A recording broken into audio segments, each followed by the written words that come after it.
ಈ ಸ್ಟೇರಿಂಗ್ ಹಿಡಿದವ್ರಿಗೆ ಎಲ್ಲೋದ್ರು ಅನ್ನ ಸಿಕ್ಕೇ ಸಿಗುತ್ತೆ. ಸ್ಟಾರ್ಟಿಂಗು ಕ್ಲೀನರ್ 10 ರೂಪಾಯಿ ಕೊಡ್ತಾ ಇದ್ರು. 10 ರೂಪಾಯಿಂದ 10 ರೂಪಾಯಿ. ಇವಾಗೂ ಅಷ್ಟೇ ಅವಾಗೂ ಅಷ್ಟೇ ಕಷ್ಟ ಕಾಲದಲ್ಲಿ ಸಪೋರ್ಟ್ ಅಂತ ಮಾಡೋರು ಆ ವ್ಯಕ್ತಿ ನಮ್ಮನ್ನು ನೋಡ್ತಾನೆ, ನಮ್ಗೆ ಯೂಸ್ ಆಗ್ತಾನ ಅಂತ. ತಾಯಿನ ಯಾರು ನೋಡ್ಕೊಂಡವನೋ ಅವನ್ನ ಬರೀ ಕೈಯಲ್ಲಿ ಯಾವ ದೇಶಕ್ಕನ ಕಳ್ಸು ಅವ್ನ್ ಗೆದ್ಕೊಂಡ್ಬರ್ತಾನೆ. ಸೂಪರ್. ತಾಯಿ ಆಶೀರ್ವಾದ ಅವ್ನ ಹಿಂದೆ ಇರ್ತದೆ. ಅಮ್ಮ ತಾವು ಬೆರೀರಿ, ಮಾತಾಡಿ. ಅಮ್ಮ ತುಂಬಾ ತುಂಬಾ ಮುಖ್ಯ ಪ್ರಪಂಚದಲ್ಲೇ. ನಾವು ಎಲ್ಲನ ಇರ್ಲಿ, ಅಮ್ಮ ಒಂದ್ ಜೊತೆ ನಮ್ ಜೊತೆ ಇದ್ರೆ ಅದೇ ನಮ್ಮೂರು ಅನ್ಸ್ತದೆ. ಅದೇ ಅಮ್ಮನ್ ಬಿಟ್ಟು ಅಮೆರಿಕಾದಲ್ಲಿದ್ರು ಅಪ್ಪ ನಮ್ಮ ಅಮ್ಮನ್ ಯಾವಾಗ ನೋಡಿ 2 ದಿವಸ ಅಷ್ಟೇ ಅವೆಲ್ಲ ಕಣ್ಣಿಗೆ. ಆಮೇಲೆ ಯಾವಾಗ ನಮ್ಮ ಮನೆಗೆ ಹೋಗ್ತೀವಿ, ನಮ್ಮ ಅಮ್ಮನ್ ಯಾವಾಗ ನೋಡ್ತೀವಿ ಅನ್ಸ್ತದೆ. Hi hello friends, welcome back to ಹಾಲಿನ ಮಧ್ಯಮ ಯೂಟ್ಯೂಬ್ ಚಾನಲ್. ನಾನು ನಿಮ್ಮ ಗೆಳೆಯ ವಿನೋದ್.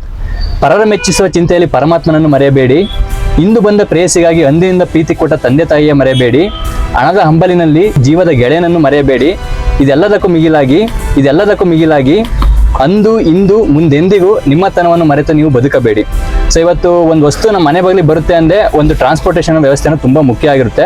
ಟ್ರಾನ್ಸ್ಪೋರ್ಟೇಷನ್ ಅಂದರೆ 2 ವೀಲರ್ ಆಗಿರ್ಬೋದು, 3 ವೀಲರ್ ಆಗಿರ್ಬೋದು, 4 ವೀಲರ್ ಆಗಿರ್ಬೋದು, ಅವಶ್ಯಕತೆ ತಕ್ಕಂತೆ ಒಂದು ವೆಹಿಕಲ್ ಅಂತ ಬೇಕಾಗಿರುತ್ತೆ. ಸೊ ಈ ವೆಹಿಕಲ್ ಏನು ಸುಮ್ಮನೆ ಓಡೋದಿಲ್ಲ, ಅದಕ್ಕೊಬ್ಬ ಸಾರಥಿ ಅಂದರೆ ಒಬ್ಬ ಡ್ರೈವರ್ ಬೇಕಾಗಿರ್ತಾನೆ. ಸೊ ಆ ಡ್ರೈವರ್ನ ಜೀವನ ಶೈಲಿ ಯಾವ ರೀತಿ ಇರುತ್ತೆ, ಅವ್ರು ಯಾವ ರೀತಿ ಕಷ್ಟಪಟ್ಟು ಅವ್ರ ಜೀವನ ನಡೆಸ್ತಾ ಇರ್ತಾರೆ, ಯಾರು ಹೊಸದಾಗಿ ಒಂದು ಟ್ರಕ್ ತಗೊಂಡು ಜೀವನ ಶುರು ಮಾಡ್ತೀನಿ ಅನ್ನೋರಿಗೆ ಏನು ಸಲಹೆ ಕೊಡ್ತಾರೆ, ಪ್ರತಿಯೊಂದನ್ನು ಒಬ್ಬರು ಟ್ರಕ್ ಡ್ರೈವರ್ ಇದ್ದಾರೆ, ಅವ್ರದ್ದು ಸ್ವಂತ ಗಾಡಿ ಸಮೇತ ಇದೆ, ಅವ್ರದ್ದು ಸಲಹೆ ಏನು ಇರುತ್ತೆ ಅನ್ನೋದನ್ನ ಈ ವಿಡಿಯೋ ತಿಳಿಸ್ಕೊಡ್ತೀನಿ. ಸೊ ಅದಕ್ಕೂ ಮುಂಚೆ ನೀವು ಸಬ್ಸ್ಕ್ರೈಬ್ ಮಾಡ್ಕೊಳ್ತಾರೆ ವಿಡಿಯೋ ನೋಡ್ತೀರಾ, ದಯವಿಟ್ಟು ಸಬ್ಸ್ಕ್ರೈಬ್ ಮಾಡ್ಕೊಂಡು ನಂಗೆ ಸಪೋರ್ಟ್ ಮಾಡಿ.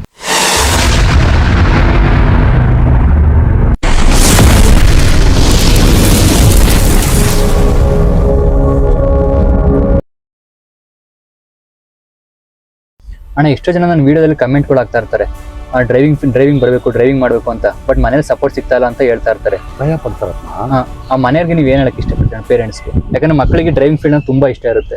ಡ್ರೈವಿಂಗ್ ಫೀಲ್ಡ್ ಇಷ್ಟ ಐತೆ. ಆ ಡ್ರೈವಿಂಗ್ ಫೀಲ್ಡ್ ಆಗಿರೋರ್ಗೆ ಮಕ್ಕಳಿಗೆ ಹೇಳಿ, ಸೋಕಿಗೆ ಮಾಡ್ಬೇಡಪ್ಪ ಇದನ್ನ. ಸೋಕಿ ಅಂತೂ ಇಲ್ಲ. ನಿನ್ ಜೀವನ ಇದರಿಂದ ನಾವು ಜೀವನ ಮಾಡ್ಬೋದು, ಇದರಿಂದ ನಾನು ಬೆಳಿಬೇಕು. ನೀನು ಮನೆಯಲ್ಲಿರೋರ್ಗೆ ಎಷ್ಟು ತಾಯಿಗೆ ನಿಮ್ಮ ಮನೇಲಿ ನಿನ್ಗೆ ಯಾರು ಇಷ್ಟ ಅವರೋ, ಅಕ್ಕನೋ ತಂಗಿನೋ ತಾಯೋ ಎಷ್ಟು ಗೌರವ ಕೊಡ್ತೀವೋ ಆ ತರ ಒಂದು ಗೌರವ ಇಟ್ಕೊಂಡು ಅದ್ರ ಮೇಲೆ ಅಲ್ಲಿ ಹೋಗು, ಸಕ್ಸಸ್ ಆಗ್ತದೆ. ಬಾ ಡ್ರೈವಿಂಗ್ ಬಾ. ಯಾರು ಹೇಳ್ತೀನಲ್ಲ, ಸ್ಟೇರಿಂಗ್ ಹಿಡಿದಿರೋನು, ಇಲ್ಲಿ ಲೋಕಲ್ ಕೆಲಸದಲ್ಲಿ ಕರ್ನೆ ಹಿಡಿದಿರೋನು, ಇವ್ರು ಯಾರು ಕೆಟ್ಟಿರೋ ಇತಿಹಾಸನೇ ಇಲ್ಲ. ಆದ್ರೆ ನೀವು ನಡ್ಕೊಳ್ಳೋದ್ರ ಮೇಲೆ ತುಂಬಾ ಮುಖ್ಯ. 0 ಇಂದ ಬಂದಿರ್ತಾರೆ. ಹೌದು. ಇದ್ರಲ್ಲಿ ಏನ್ ಗೊತ್ತಾ, ನೀನು ಈ ಫೀಲ್ಡ್ಗೆ ಬಂದಿತ್ತೆ ಒಂದ್ ಸ್ವಲ್ಪ ದಿವಸಕ್ಕೆ ನಿನ್ಗೆ ಕೈಗೆ ಅಮೌಂಟ್ ಬರುತ್ತೆ. ಆ ಅಮೌಂಟ್ ಇಂದ ನೀನು ಅದ್ ಮಾಡ್ಬಿಡೋಣ ಇದು ಮಾಡ್ಬಿಡೋಣ ಅಂದ್ರೆ ಆಗೋದಿಲ್ಲ. ನೀನ್ ಏನ್ ಮಾಡ್ತಾ ಇದೆಯೋ ಅದನ್ನ ನೀಟಾಗಿ ಮಾಡ್ಕೊಂಡು ಹೋಗ್ಬೇಕು. ಅವಾಗ ಎಲ್ಲ ಸಕ್ಸಸ್ ಆಗ್ತದೆ. ಎಲ್ಲನೋ ಹೋದ್ರೆ ಒಂದೊಂದು ಆಟಗಳಲ್ಲಿ ಆಗಲ್ಲ. ಯಾವನ್ ಮೀಟರ್ ಮೇಲೆ ಇಸ್ಕೊಂತಾವನೋ ನಿಜವಾಗ್ಲು, ಇವ್ ಯಾರೇ ಪಾರ್ಟಿ ಬಂದ್ರೆ ಅಲ್ಲಿ 60 ರೂಪಾಯಿ ಆಗೋದು 100 ಕೊಡು 200 ಕೊಡು ಅಂತಾನೋ, ಅವನು ಸಾಯಂಕಾಲ ಆದ್ರೆ ಅವನ ಹತ್ರ 1 ರೂಪಾಯಿ ಇರೋದು. ಎಲ್ಲಿ ಬರ್ತಾರೋ 10 ರೂಪಾಯಿ ಹೆಚ್ಚು ಕಮ್ಮಿ ಒಂದ್ 10 ರೂಪಾಯಿ ಸೇರ್ಸ್ಕೊಡ್ರಿ ಅಂದ್ಬಿಟ್ಟು ಹೋಯ್ತಾ ಇರು. ಅಂತವ್ರೆಲ್ಲ ಸಂಪಾದನೆ ಮಾಡಿ ಬೆಳಿತಾವ್ರೆ. ನಿಯತ್ತಾಗಿರೋದೇ ಇರೋದಿಲ್ಲ, ಅನ್ಯ ದುಡ್ಡು ಹೆಂಗಿರುತ್ತೆ. ಈ ರೈಲ್ವೆ ಸ್ಟೇಷನ್ ಹತ್ರ ಅಂತೂ, ನಮ್ಮ ಯಶವಂತಪುರ ರೈಲ್ವೆ ಸ್ಟೇಷನ್ ಅಲ್ಲಿ ಪಕ್ಕದಲ್ಲೇ ಇರ್ತದೆ. ಊರೆಲ್ಲ ಸುತ್ತಾಕೊಂಬಂದು 1200 ರೂಪಾಯಿ ಇಸ್ಕೊಂಡಿರ್ತಾನೆ. ಬೆಳಿಗ್ಗೆ ಅವ್ನ ಮಕ ತೊಳೆಯಕ್ ಬಂದ್ರೆ ರೈಲ್ವೆ ಸ್ಟೇಷನ್ ಪಕ್ಕದಲ್ಲೇ ಇರ್ತಾನ. ಅವ್ರು ಎಷ್ಟು ಬೇಜಾರು ಬೀಳ್ತಾರೆ. ಅವ್ನು ತಿರ್ಗಾ ಮಾರನೇ ದಿವಸ ನೋಡ್ರೆ ಅವನಿಗೆ ಟೀ ಕುಡಿಯಕ್ಕೆ ಕಾಸಿರಲ್ಲ, ಅವನು ಕರ್ಕೊಂಡೋಗಿರೋನ್ಗೆ. ಇದೆಲ್ಲ ಮಾಡಿ ಮಾಡಿ ನಾನು ಬೇಜಾನ್ ಮಾಡಿ ನೋಡ್ದೆ, ಯಾವ್ದು ಉಳಿಯಲ್ಲ. ಏನ್ ತೂಕವಾಗ ಒಂದ್ ಲೆಕ್ಕಾಚಾರವಾಗಿ. ಇವಾಗ ನೀನೊಂದ್ ಪಾರ್ಟಿ ಅಂದ್ರೆ ನಿನ್ನ ಸಮಾಧಾನ ಪಡಿಸ್ಬೇಕು. ಬಿಡ ಮೆಟೀರಿಯಲ್ ಆಗಿ ಪರವಾಗಿಲ್ಲ, ನೀನ್ ಪರವಾಗಿಲ್ಲ ಅಂದ್ರೆ ಉಳಿತದೆ. ಮನೆ ಹಾಳು ಮಾಡ್ಬಿಟ್ಟು ಹೋಗ್ಬಿಟ್ಟ ನೋಡು, ನಾನು ಕೊಟ್ಟಿರೋ ಕಾಸಿಗೆ ಇದು ಮೆಟೀರಿಯಲ್ ಎಲ್ಲ ಅಂದ್ರೆ ಅವ್ನು ಖಂಡಿತ ಆಗೋದಿಲ್ಲ. ನಾನೊಂದಿನ ಶೂ ಗ್ಯೂ ಹಾಕೊಂಡು ಸ್ವಲ್ಪ ಚೈನು ಬ್ರಾಸ್ಲೆಟ್ ಎಲ್ಲ ಹಾಕೊಂಡು ಒಂದ್ ಗಾಡಿ ನೋಡಕ್ ಹೋಗಿ, ಆ ಗಾಡಿ ನಿಲ್ಸ್ಬಿಟ್ಟು ಸುಮಾರು ಒಂದು ವರ್ಷಗಳಾಗ್ಬಿಟ್ಟೈತೆ. ಆ ಗಾಡಿ ನಿಲ್ಸಿ, ಸರಿ ಬ್ಯಾಟ್ರಿ ಇಲ್ಲ, ತಳ್ಳಿ ಸ್ಟಾರ್ಟ್ ಮಾಡ್ಬೇಕು. ತಳ್ತೀನಿ, ಯಾರು ಹಾಕಂತೀರ? ನಾನು ಹಾಕಂತೀನಿ ತಳ್ರ ಅಂದ. ಅವನು ಓನರ್ ಹಿಂಗೆ ನೋಡ್ದ, ಇವನು ಹಾಕಂತಾನೆ, ಅವನು ತಳ್ರಣ. ಸುಮ್ನೆ ಹಿಂಗ್ ಗುಡುಕ್ಸಿದ ಲಬಕ್ಕಂತ ಹಾಕೊಂಡಷ್ಟೇ. ಸರ್ ನೀವ್ ಇರೋದ್ ನೋಡ್ಬಿಟ್ಟು ನೀವು ಶಾಕ್ ಆಗ್ಬಿಟ್ಟು, ಸ್ವಾಮಿ ನಾವ್ ಇದ್ರಲ್ಲೇ ಹುಟ್ಟಿ ಬೆಳೆದಿರೋರು, ಅದ್ರನ್ನ ಎಕ್ಕವಾಗೇ ತಿಳ್ಕೊಂತೀನಿ ನಾನು. ಕೈ ಮುಕ್ಕೊಂಡಿರ್ತೀನಿ, ಅದು ನಮಗ್ ಸಾಥ್ ಕೊಡ್ತೀನಿ. ಆಗ ಹಂಗೆ ನಾವು ಹೆಂಗಿದ್ದೀರಿ ಅಂದ್ರೆ ಹೆಂಗಿರ್ಬೇಕು ಅನ್ನೋದೇ, ಯಾರ ಹತ್ರ ಹೆಂಗ್ ನಡ್ಕೊಬೇಕು, ಇದು ತುಂಬಾ ಮುಖ್ಯ. ನಾನು ಹೇಳ್ತೀನಿ, ನನ್ನ ಮಕ್ಕಳು ಹೇಳ್ತೀನಿ, ಓದಿಲ್ಲ ಬರ್ದಿಲ್ಲ ಏನು ಇಲ್ಲ, ಯಾವ ಜಾಗಕ್ಕನ ಬಿಡು, ನಾನು ಅಲ್ಲಿ ಏನ್ ಮಾತಾಡ್ಬೇಕೋ ಮಾಡ್ತೀನಿ, ಅಲ್ಲಿ ಏನ್ ಕೆಲಸ ಮಾಡ್ಬೇಕೋ ಮಾಡ್ತೀನಿ. ಇವಾಗ ಏನ್ ಸ್ಟೇಜ್ ಅಲ್ಲಿ ಇದೀನೋ ತಿರ್ಗಾ ಅದೇ ಸ್ಟೇಜ್ ಬಂದು ತೋರಿಸ್ತೀನಿ. ಯಾಕಂದ್ರೆ ನಮ್ ಕೈ ಬಾಯಿ ಹಂಗಿರ್ಬೇಕು, ಇದು ಮುಖ್ಯ. ಕರೆಕ್ಟ್. ಆಮೇಲೆ ಟ್ರಕ್ ಡ್ರೈವಿಂಗ್ ಫೀಲ್ಡ್ ಇಂದ ದಿನಕ್ಕೆ ಎಷ್ಟು ಸಂಪಾದನೆ ಮಾಡ್ತೀರಾ? ಟ್ರಕ್ ಡ್ರೈವಿಂಗ್ ಫೀಲ್ಡ್ ಇಂದ ಡೈಲಿ ಎಷ್ಟು ಸಂಪಾದನೆ ಮಾಡ್ತೀವಿ ನಾವು? ಡ್ರೈವರ್ ಆದ್ರೆ ದಿನ 1,500 2,000 ದುಡಿತೀವಿ. 2,000 ರೂಪಾಯಿ ದುಡಿತೀವಿ ಒಂದ್ ಟ್ರಕ್ ಇಂದ. ಒಂದು ಡ್ರೈವರ್ ಮಾತ್ರ. ಡ್ರೈವರ್ 2,000 ಗಂಟೆ ಸಂಬಳ ಸಿಗುತ್ತೆ. 1,500 ಮಿನಿಮಮ್ 1,200 1,500 ಗಂಟೆ ಕೊಡ್ತಾರೆ. ಅವನು ಚಾಲಕಿ ಆಗಿದ್ದಂದ್ರೆ 2,000 ರೂಪಾಯಿ ದುಡಿತೀವಿ. ಅದೇ ಓನರ್ ಆದ್ರೆ ಅವನು 10,000 ದುಡಿದ್ರು ವೇಸ್ಟ್. ಅಂದ್ರೆ ಅವ್ನ ಓನರ್ಗೆ ಒಂದು ಲೆಕ್ಕ ಇರ್ತದೆ, ಕಂತು ಕಟ್ಟಬೇಕು, ಟೈರ್ ಹಾಕ್ಬೇಕು, ಇದಾಕ್ಬೇಕು, ಅವ್ನು ಲಂಸಮ್ ಆಗ್ಬಿಡ್ತದೆ. ಅವಾಗ ಒಂದು ಸೊಸೈಟಿಯಲ್ಲಿ ಅವನು ಒಂದು ಇದಾಗ್ತಾನೆ, 4 ಗಾಡಿ, ಇದ್ರಲ್ಲಿ ದುಡಿದ್ರೆ ಅದಕ್ಕೆ ಹಾಕೋ, ಅದ್ರಲ್ಲಿ ದುಡಿದ್ರೆ ಹಿಂಗೆ ರೌಂಡ್ ಹೊಡಿಸ್ತಾ ಇರ್ತಾನೆ. ಡ್ರೈವರ್ಗೆ 2,000 ಐತೆ. ಅದೇ ನೀವು ಒಂದೇ ಗಾಡಿ ಇಟ್ಕೊಂಡು ಮಾಡಿದ್ರು ನೀನ್ ಡೈಲಿ 5,000 4,000 5,000 ಒಂದು ಇಂಜಿನಿಯರ್ ಏನಂದ ಗೊತ್ತಾ, ನೋಡ್ರಿ ನೀವು ಇಟ್ಕೆ ಹಾಕ್ತಾ ಇದ್ದೀರಾ, ಬರೀ 20 ಇಟ್ಕೆ ಕಮ್ಮಿ ಹಾಕ್ಬಿಟ್ರೆ ನಾನೇನು ಲಾಸ್ ಆಗೋಗ್ಬಿಡಲ್ಲ, ನನ್ ಕೋಟ್ಯಾಧೀಶ್ವರ, ಬೇಜಾನ್ ದುಡ್ಡು ಐತೆ. ಆದ್ರೆ ನೀನ್ ಹಾಕ್ತಿಯಲ್ಲ 20 ಇಟ್ಕೆ ಕಮ್ಮಿ, ನನ್ನ ಸರ್ಕಲ್ ಏನಂತದೆ ನೋಡು, ನನ್ನ ಚುತ್ಯ ಮಾಡ್ಬಿಟ್ಟ ಇವನು. ಏನ್ ಸಾರ್ ನೀವ್ ಇಂಥವ್ರು ನಿಮ್ ಕಣ್ಣಲ್ಲಿ ಲೆಕ್ಕ ಹಾಕ್ಬಿಡ್ತೀರಾ, ಅಂಥವ್ರನ್ನ ಇದ್ ಮಾಡ್ಬಿಟ್ಟವನು ಅವನು ಅನ್ನೋ ಮಾತ್ ನನಗ್ ಬಂದ್ಬಿಡ್ತದೆ. 1,000 ಬೇಕಾ 500 ಬೇಕಾ ನಾ ಕೊಡ್ತೀನಿ, ಪರ್ಫೆಕ್ಟ್ ಇರ್ಬೇಕು ನಿಮ್ಗೆ. ಇಂಥವ್ರು ಸುಮಾರು ಜನ ಅವ್ರೆ, ಲೆಕ್ಕಾಚಾರ ಹಾಕೋರು. ಆಮೇಲೆ ದೂರ ನಿಂತ್ಕೊಂಡೆ ನೋಡ್ತಾ ಇರ್ತಾರೆ, ಇವ್ನ ಏನೇನ್ ಸೇಷ್ಟೆ ಮಾಡ್ತಾನೆ ಅಂತ. ಅವ್ರನ್ನ ಸೆಲೆಕ್ಟ್ ಮಾಡ್ಕೊಂತಾರೆ. ನೋಡಪ್ಪ ಈ ಬಿಲ್ಡಿಂಗ್ ಫುಲ್ ಹಾಕ್ಬಿಟ್ಟು ಅಲ್ಲೇ ಬಂದ್ಬಿಡ್ತಾ ನಮ್ಗೆ ಜೀವನ ಇದೆ. ಏನೋ ಕರೆದವ್ರೆ ಹೋಗಿ ಹಾಕ್ಬಿಡೋಣ, ಅವನ ಹತ್ರ 500,000 ಎಕ್ಸ್ಟ್ರಾ ಕಿತ್ಕೊಂಡ್ ಬಂದ್ಬಿಡೋಣ. ಇದೆಲ್ಲ ಒಂದಿನತ್ತು. ನೀನ್ ಶಾಶ್ವತಾಗಿರು, ನೀನ್ ಏನು ಇಲ್ಲ ರೀ, ನಿನ್ ಕೆಲ್ಸ ಇದು, ನನ್ನ ಮನೆ, ನನ್ನ ಇದು ಅನ್ಕೋ. ನಿನ್ ಏನೇನ್ ದುಡ್ಡು ಬರ್ಬೇಕು ಅದು ಬಂದು ಸೇರ್ಬಿಡು, ನಿನ್ನ ಹತ್ರ ಹುಡ್ಕೊಂಬಂದ್ಬಿಡ್ಬೋದು. ನಾನು ಎಷ್ಟೋ ಜನಕ್ಕೆ ಹೇಳ್ತೀನಿ ನೋಡೋ, ನಾವ್ ಎಲ್ಲಿಗೆ ಹೋದ್ರು ನಮ್ ಗಮನ ಅಲ್ಲಿ. ಇವಾಗ ಬ್ಯಾಂಕ್ಗೆ ಹೋದ್ರಾ, ಬ್ಯಾಂಕಿಗೆ ಬಂದಿದ್ದೀನಿ, ಲೆಕ್ಕ ಏನ್ ಆಗ್ತಾ ಇದೀನಿ, ಇಲ್ಲೇನ್ ಅಮೌಂಟ್ ಬರೀತೀವಿ, ಈ ತರ ಇರ್ಬೇಕು. ಎಲ್ಲೋ ಜ್ಞಾನ ಇಟ್ಕೊಂಡು ಫೋನ್ ಹಿಂಗ್ ಇಟ್ಕೊಂಡು ಇಲ್ಲೇನೋ ಬರೋದು ಚೆಕ್ ಎಲ್ಲ ವಾಪಸ್ ಬರ್ತದೆ. ಅಣ್ಣ, ಲಾಂಗ್ ರೈಡ್ ಹೋಗ್ಬೇಕಾದ್ರೆ ಸಡನ್ ಏನಾದ್ರು ಪ್ರಾಬ್ಲಮ್ಸ್ ಆಯ್ತು ಅಂತ ಗಾಡಿಗೆ, ಆ ಟೈಮಲ್ಲಿ ಯಾವ ತರ ಬ್ಯಾಲೆನ್ಸ್ ಮಾಡ್ತೀರಾ? ಸಿಚುವೇಶನ್ಸ್ ಯಾವ ತರ ಬ್ಯಾಲೆನ್ಸ್ ಮಾಡ್ತೀರಾ? ಪ್ರಾಬ್ಲಮ್ ಅಂದ್ರೆ ಏನೋ ಗಾಡಿ ಕೈ ಕೊಡೋದಾಗಿರ್ಬೋದು, ಏನಾದ್ರು ಚಿಕ್ಕ ಪುಟ್ಟ ಆಕ್ಸಿಡೆಂಟ್ ಆಗಿರ್ಬೋದು, ಅಂತ ಟೈಮಲ್ಲಿ ಯಾವ ತರ ಬ್ಯಾಲೆನ್ಸ್ ಮಾಡ್ತೀರಾ ಸಿಚುವೇಶನ್? ಇಲ್ಲ, ಇವಾಗ ಗಾಡಿ ರಿಪೇರಿ ಆಯ್ತಂದ್ರೆ ಈ ಹಳೆ ಗಾಡಿಗಳೆಲ್ಲ ನಾನೇ ಮಾಡ್ಕೊಂಡ್ಬಿಡ್ತೀನಿ. ಈಗೆಲ್ಲ ಆಗೋದಿಲ್ಲ, ಇದಕ್ಕೆ ಕಂಪ್ನಿ ಮೆಕ್ಯಾನಿಕ್ ಬರ್ಬೇಕು. ಈಗ ಅಲ್ಲೇ ಎಲ್ಲ ಫೋನ್ ಮಾಡಿ ಕರ್ಸ್ಕೊಬೇಕು. ಅರೆ ದಿಢೀರ್ ಅಂತ ಬರಲ್ಲ, ಒಂದ್ ದಿವಸ ಆಗ್ಬಿಡ್ತದೆ. ಈ ಸಾಮಾನ್ಯವಾಗಿ ರಿಪೇರಿ ಬರಲ್ಲ, ಇದು ಬರದ್ ಬೆನ್ಸು ಬಂತಂದ್ರೆ ಕಂಪ್ನಿಯಿಂದಾನೇ ಕರ್ಸ್ಬೇಕು. ಈ ಏನಾನ ಆಕ್ಸಿಡೆಂಟು, ಟಚ್ ಆಗೋದು, ಇಲ್ಲ ಜಾಸ್ತಿ ಡೆತ್ ಆಗೋದು, ಇವೆಲ್ಲ ಆಯ್ತಂದ್ರೆ ಮ್ಯಾನೇಜ್ ಮಾಡ್ಬೇಕು. ಅಲ್ಲೇನ್ ರೂಲ್ ಐತೋ ಅದು ಮಾಡ್ಲೇಬೇಕು. ಇನ್ಶೂರೆನ್ಸು ತುಂಬಾ ಮುಖ್ಯ. ಯಾವುದೇ ಒಂದು ಗಾಡಿಗೆ ಇನ್ಶೂರೆನ್ಸ್ ಇಲ್ದಿರ ಗಾಡಿನೇ ಮುಟ್ಟಬಾರ್ದು. ಇನ್ಶೂರೆನ್ಸ್ ಇಲ್ದಿರ ಏನಾನ ಮುಟ್ಟಿದ್ದು ಅವತ್ತೇ ಆಗುತ್ತೆ.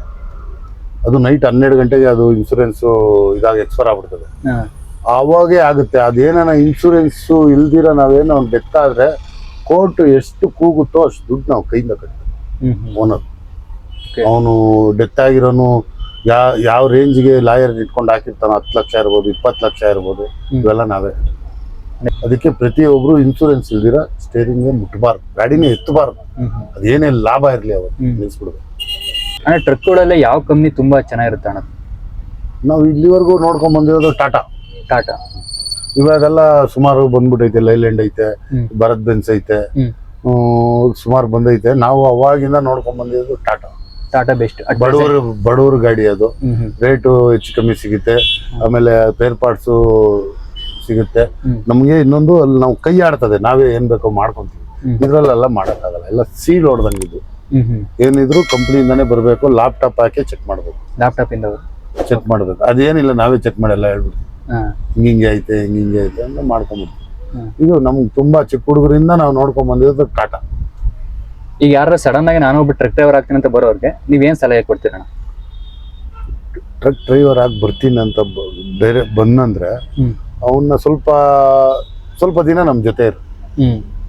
ಬಾಯಲ್ಲಿ ಹೇಳಿದ್ರೆ ಅರ್ಥ ಆಗಲ್ಲ ಕೆಲವೊಂದು ನಾವು ಮಾಡೋದು, ಚೇಷ್ಟೆಗಳು, ಓಡಿಸೋದು, ನೋಡ್ಕೊಳ್ಳೋದು, ರೈಟ್ ಹೇಳೋದು, ರೈಟ್ ಲೆಫ್ಟ್ ನಮ್ ಕಣ್ಣು ಹೆಂಗ ಆಡ್ತಾ ಇರ್ತದೆ, ಮಿರರ್ ಮೇಲೆ ಒಂದ್ ಕಣ್ಣು, ಆ ಮಿರರ್ ಮೇಲೆ ಒಂದ್ ಕಣ್ಣು, ಆಮೇಲೆ ಒಂದ್ ಚೂರು ಒಂದೇ ಕಡೆ ನೋಡಂಗಿಲ್ಲ, ಗಮನ ಎಲ್ಲಾ ಕಡೆ ಇರ್ಬೇಕು.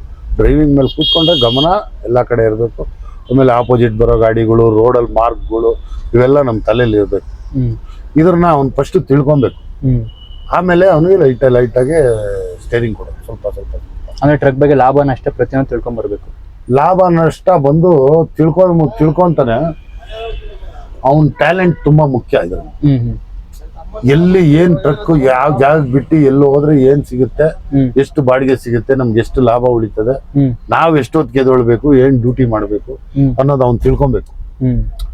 ಯಾರೋ ಒಬ್ಬ ಬಂದು ಹೊಸ್ದಾಗಿ ನನ್ನ ಹತ್ರ ನಾನೇನೋ ಬಿಸ್ನೆಸ್ ಅಲ್ಲೋ ಇಲ್ಲ ನಾನು ಓದಿರೋದು SLC fail, second year fail, ಇಂಥ ಸುಮಾರು ಜನ ಅವ್ರೆ. ಇವ್ರು ಬಂದ್ಬಿಟ್ಟು ನಾನು ಒಂದು ಲಾರಿ ಹಾಕೊಂಡು ಓಡಿಸ್ಕೊಂಡ್ಬಿಡ್ತೀನಿ ಅಂದ್ರೆ ಖಂಡಿತ ಅದ್ರಲ್ಲಿ ಇಳಿದು ಊರ್ಬೇಕು. ಫಸ್ಟ್ ತಿಳ್ಕೊಬೇಕು. ತಿಳ್ಕೊಂಡಿರೋ ಆಗದೇ ಇಲ್ಲ. ಯಾವ್ದೋ ಒಂದು ಮಾಡ್ಬೋದು ಅಷ್ಟೇ. ಯಾವ್ದೋ ಬಂಡವಾಳ ತಂದು ಹಾಕ್ಬಿಟ್ಟು ಅದು ನೀನು 10 ಲಕ್ಷ ಹಾಕಿದ್ರೆ 1,000 ರೂಪಾಯಿ ಸಿಗೋದು ಕಷ್ಟ. ಇವಾಗ ಎಲ್ಲೂ ಸುಮ್ಮನೆ ಬರೋದಿಲ್ಲ. ನಮ್ಗೆ ಅದ್ರ ಬಗ್ಗೆ ತಿಳ್ಕೊಂಡಿರ್ಬೇಕು. ಅದ್ರದ್ದು ಅನುಭವ ಮಾಡ್ಕೊಂಡು ನಾವು ಅದಕ್ಕೆ ಬಂಡವಾಳ ಹಾಕ್ಬೇಕಿಲ್ಲ. ಎಲ್ಲ ಹಾಕಿದ್ರು ಉಲ್ಟಾ ಆಗುತ್ತೆ, ಲಾಸ್ ಆಗುತ್ತೆ, ಬಂಡವಾಳನೇ ಕೈಗೆ ಬರೋದು. ಇದಂತೂ ನಿಜ. ಆರ್ಡರ್ಗಳನ್ನ ಯಾವ ತರ ಹಿಡಿತೀರಣ್ಣ ನೀವು? ಆರ್ಡರ್ಗಳು ಏನಂದ್ರೆ ಇವಾಗ ನಮ್ಗೆ ಅವಾಗೆಲ್ಲ ಪಾರ್ಟಿಗಳು ಬರೋರು ಇಲ್ಲೇ ಬಂದು ಡೈರೆಕ್ಟ್ ತಗೊಂಡ್ ಹೋಗೋರು. ಫೋನ್ ಇರ್ಲಿಲ್ಲ, ಏನು ಇರ್ಲಿಲ್ಲ. ಆಮೇಲೆ ಸುತ್ತಮುತ್ತ ಬೆಂಗಳೂರೆಲ್ಲ ಇದೊಂದೇ ಸ್ಟ್ಯಾಂಡ್ ಇದ್ದಿತ್ತು. ಅವಾಗ ಇಲ್ಲಿಗೆ ಬರೋರು. ಇವಾಗ ಏನಂದ್ರೆ ಅಲ್ಲೆಲ್ಲ ಲಾರಿಗಳು ಹಾಕೊಂಡು ಸ್ಟ್ಯಾಂಡ್ಗಳು ಮಾಡ್ಕೊಂಡವ್ರು. ಇವಾಗೆಲ್ಲ ಫೋನ್ ಕಾಂಟ್ಯಾಕ್ಟ್. ಹೌದು, ಪ್ರತಿಯೊಬ್ರು ಫೋನು. ಯಾವ ಫೋನ್ ಬಂದಂದ್ರೆ ಹೋಗ್ತಾರೆ, ಇದು ಬೇಕು ಅದು ಇದು ಅಂತ. ಇವಾಗ ಅದೇ ಥರನೇ ಆರ್ಡರ್ ಹಿಡಿಬೇಕು. ಆಮೇಲೆ ಇನ್ನೊಂದು, ಎಷ್ಟೋ ಜನ ಇಲ್ಲಿ ಹೊಸ್ದಾಗಿ ಗಾಡಿ ತೊಗೊಂಡಿರೋರು ಕೆಲಸ ಮಾಡೋ ಜಾಗಕ್ಕೆಲ್ಲ ಎತ್ಕೊಂಡೋಗಿ ಕಾರ್ಡ್ಗಳು ಕೊಟ್ಟು ಬರ್ತಾರೆ, ಫೋನ್ ಮಾಡ್ರಿ ಹಂಗೆ ಏನೋ ಒಂದು ಜೈಂಟ್ ಆಗುತ್ತೆ. ಆದರೆ ಡ್ಯೂಟಿ ಮಾಡಬೇಕು. ಡ್ಯೂಟಿ ಮಾಡಿದಿರ ನಾನು ಸೈಲೆಂಟಾಗಿ ಕೂತಿರ್ತೀನಿ, ಬರ್ತದೆ ಅಂತ ಖಂಡಿತ. ನನ್ನೇನು ಪೊಲೀಸವ್ರು ಹಿಡಿದ್ರೆ ನಾನು ಏನು ಮಾತಾಡಲ್ಲ, ಸ್ವಾಮಿ ನಮಸ್ಕಾರ ಅಂತ. ಏನ್ರಿ ಅದ ಇಲ್ಲೇ ಗೊತ್ತಿಲ್ಲ ಸರ್, ಇಲ್ಲೇ ಇರ್ತೀನಿ ಅಂತ. ಇರ್ಲಿ ಬಾರ ಅಂತ. ಯೂನಿಫಾರ್ಮ್ ಇಲ್ಲ, ಬೆಲ್ಟ್ ಇಲ್ಲ, ಅದಿಲ್ಲ. ಎಲ್ಲ ಡೈಲಿ ನೋಡ್ತಿರಲ್ಲ ಗುರುಗಳೇ. ಅನ್ನ ಅವ್ರಿಗೆ ಒಂದು ಅವರು ಡ್ಯೂಟಿಗೆ ತಕ್ಕನಂಗೆ ನಾವು ಮಾತಾಡ್ಬಿಟ್ರೆ ಖುಷಿ ಆಗ್ಬಿಡ್ತಾರೆ. ಸರ್ ಬೇರೆ ಸೈಡ್ಗೆ ಹಾಕ್ತೀನಿ, ಹಾಕೋ ಫಸ್ಟ್ ಹೋಗ್ತಾರೆ, ಹಾಕೋ ಬಾರೋ ಇಲ್ಲಿ ಒಂದಕ್ಕೆ ಎರಡು ಬರೀತಾರೆ. ಒಬ್ಬೊಬ್ರು ಮಾತೇ ಚೆನ್ನಾಗಿರಲ್ಲ. ನಾವ್ ಎಲ್ಲೇ ಹೋಗ್ಲಿ ಪೊಲೀಸರು ಸರ್ ನಮ್ಸೆ, ಯಾಕಂದ್ರೆ ಅವ್ರ ಸ್ಥಾನದಲ್ಲಿದ್ದಾರೆ. ಅವ್ರ ಯೂನಿಫಾರ್ಮ್ ತುಂಬಾ ಬೆಲೆ ಕೊಡ್ಬೇಕು. ನಾವು ದುಡ್ಡು ಇಸ್ಕೊಂತಾರೆ, ಲಂಚ, ಅದೆಲ್ಲ ಬೇರೆ ವಿಷಯ. ಅರ್ಥ ಯಾರು ಇವಾಗ ಇಸ್ಕೊಳ್ಳಲ್ಲ, ಎಲ್ಲ ಮಾಡೇ ಎಲ್ಲಾ ಕಡೆ ಇದ್ದೇ ಇರ್ತದೆ. ಸೊ ಅವ್ರಿಗೆ ಒಂದು ಗೌರವ ಕೊಟ್ಟು ನಾವು ಒಂದು ರಿಕ್ವೆಸ್ಟ್ ಮಾಡ್ಬಿಟ್ರೆ ಕರೆದ್ ಬಿಡ್ತಾರೆ.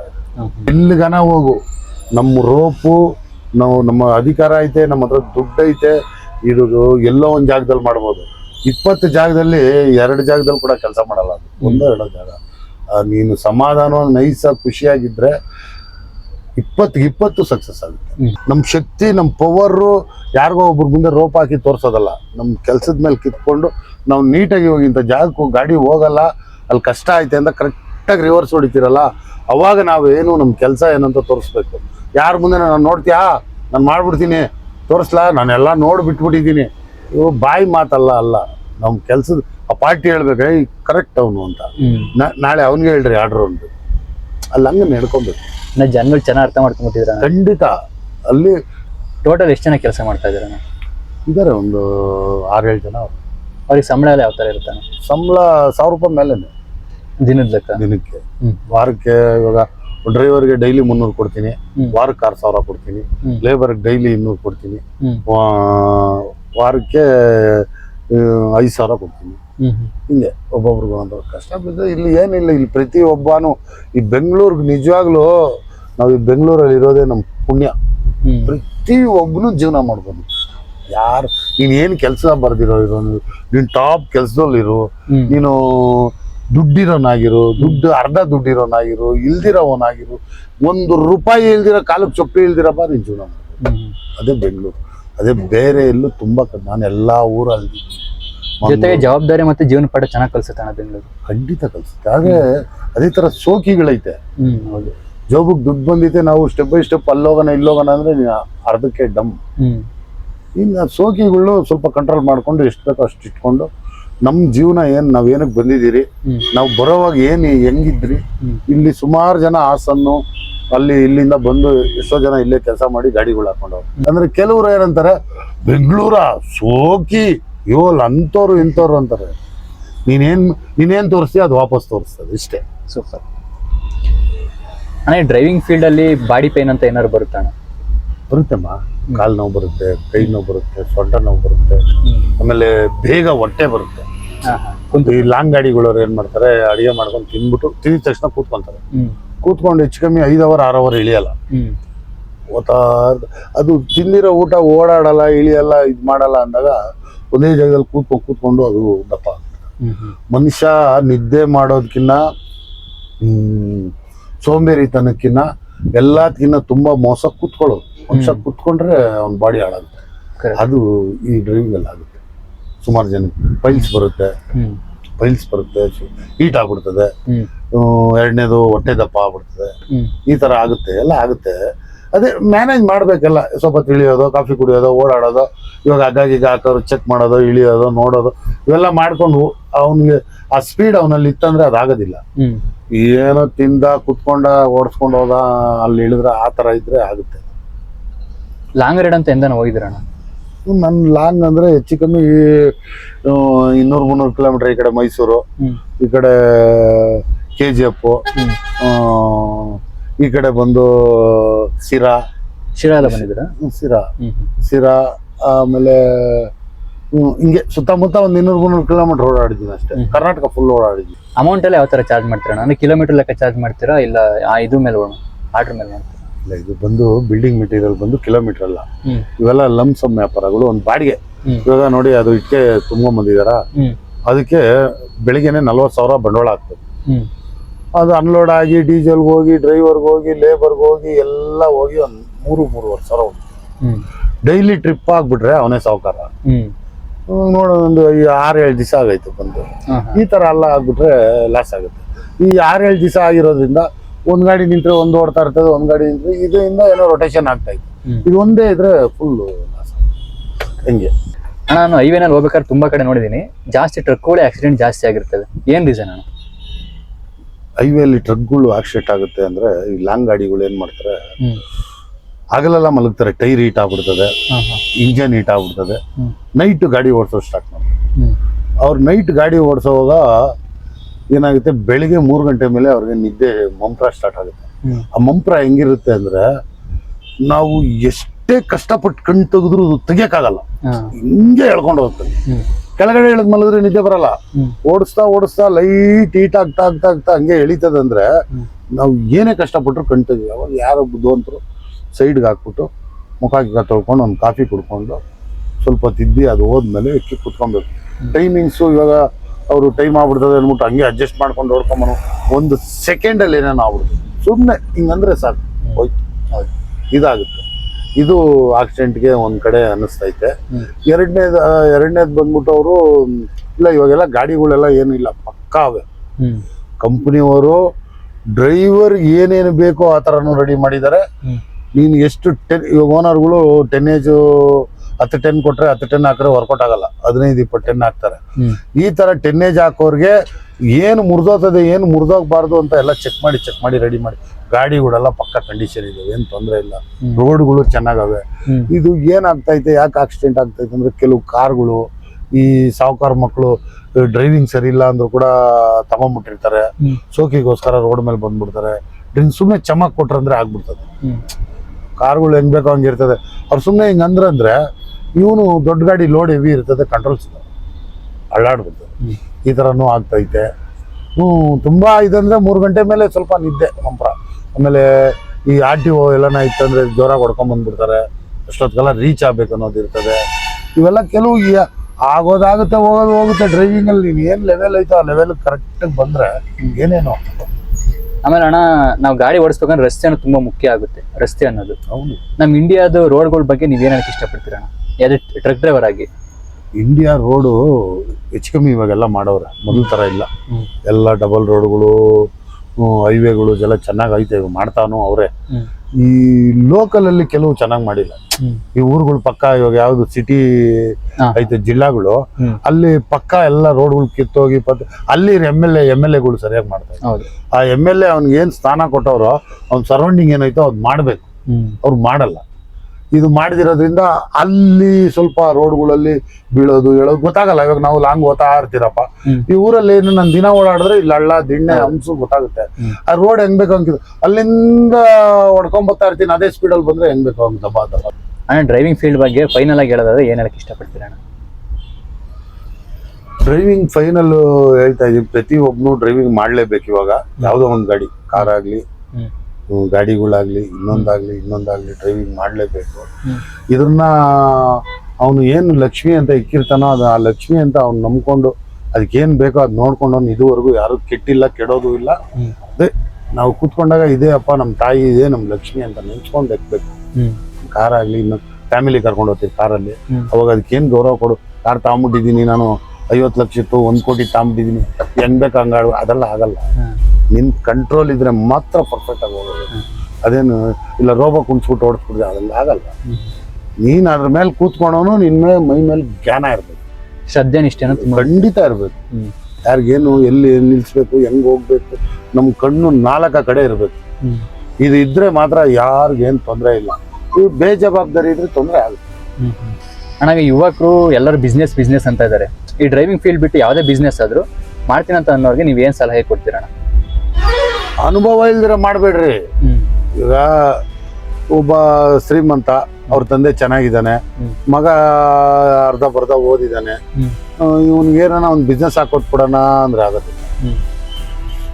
ಅವನ್ನ ಅಲ್ಲಿ ಕಳಿಸ್ಬೇಕು ಫಸ್ಟ್. ಇವಾಗ ಒಂದು ಲಾಯರ್ ಆಗ್ಲಿ, ಫಸ್ಟ್ ಅಸಿಸ್ಟೆಂಟಾಗಿ ಕೆಲಸ ಮಾಡಿ, ಆಮೇಲೆ ಅವರು ಸ್ಥಾನಕ್ಕೆ ಹೋಗ್ತಾರೆ. ಒಂದು ಡಾಕ್ಟ್ರು ಅಷ್ಟೇ, ಎಲ್ಲನ ಕೆಲಸ ಮಾಡ್ತಾರೆ, ಆಮೇಲೆ ಅವರು ಒಂದು ಸ್ಥಾನಕ್ಕೆ ಹೋಗ್ತಾರೆ. ಈ ತರ ಇದ್ರಲ್ಲಿ ಹಂಗಿಲ್ಲ. ತಂದೆ ಇವ್ರು ಜೋರಾಗಿರ್ತಾರ, ಏಯ್ ಮಾಡ ಏನಾಗುತ್ತೋ ನೋಡೋಣ, ಲಾಸ್ ಆದ್ರೆ ಕೊಡ್ತೀನಿ ಅಂದ್ರೆ ಅವ್ನು ಅಲ್ಲೇ ಕೆಡ್ತಾನೆ, ಅವ್ನು ಇನ್ನೂ ಕೆಡ್ತಾನೆ. ಮಿನಿಮಮ್ ಯಾವುದೇ ಕೋರ್ಸ್ ಮಾಡ್ಬೇಕಂದ್ರೆ 3 ರಿಂದ 6, 9 ಈ 3, 6, 9 ತಿಂಗಳು ನೀನ್ ಅಲ್ಲಿಗೆ ಅವರು ಹೋಗಿ ಸುಮ್ಮನೆ ನೋಡ್ಕೊಂಡ್ ಬಂದ್ರೇನೆ ಒಂದು ಸಕ್ಸಸ್ ಆಗೋದು. ಡೈರೆಕ್ಟ್ ಕಳಿಸಿದ್ರೆ ಖಂಡಿತ ಆಗಲ್ಲ. ಯಾವುದೇ ಒಂದು ಬಿಸ್ನೆಸ್ ಅಲ್ಲೂ ಆಗಲ್ಲ. ಬಿಸ್ನೆಸ್ ಅನ್ನೋದೇ ತುಂಬಾ ಕಷ್ಟ ಐತೆ, ಅದರಲ್ಲೂ ಅನುಭವ ಇಲ್ದಿರ ಮಾಡಿದ್ರೆ ಅವ್ರನ್ನ ಲಾಸೇ ಆಗುತ್ತೆ. ಸೊ ಇಷ್ಟೊತ್ತು ನೋಡೋರಲ್ಲ, ಆದಷ್ಟು ಟ್ರಕ್ ಡ್ರೈವಿಂಗ್ ಫೀಲ್ಡ್ ಬಗ್ಗೆ ಇನ್ಫಾರ್ಮೇಶನ್ ತಿಳಿಸ್ಕೊಟ್ಟಿದ್ದೀನಿ. ಸೊ ನೆಕ್ಸ್ಟ್ ವಿಡಿಯೋದಲ್ಲಿ ಇನ್ನೊಂದು ಬಿಸ್ನೆಸ್ ಬಗ್ಗೆ ನಿಮ್ಮ ಮುಂದೆ ಬರ್ತೀನಿ. ಸೊ ಸಾಧ್ಯವಾದ ದಯವಿಟ್ಟು ಸಬ್ಸ್ಕ್ರೈಬ್ ಮಾಡ್ಕೊಂಡು ನಂಗೆ ಸಪೋರ್ಟ್ ಮಾಡಿ. ಮುಂದಿನ ಸಿಗೋಣ. ಅಲ್ಲಿವರೆಗೂ ಟೇಕ್ ಕೇರ್ ಅಂಡ್ ಬೈ. ಈ MTV ಸಿಟಿ ಯುಗದಲ್ಲಿ ಖುಷಿಯಾಗಿರ್ಬೇಕು.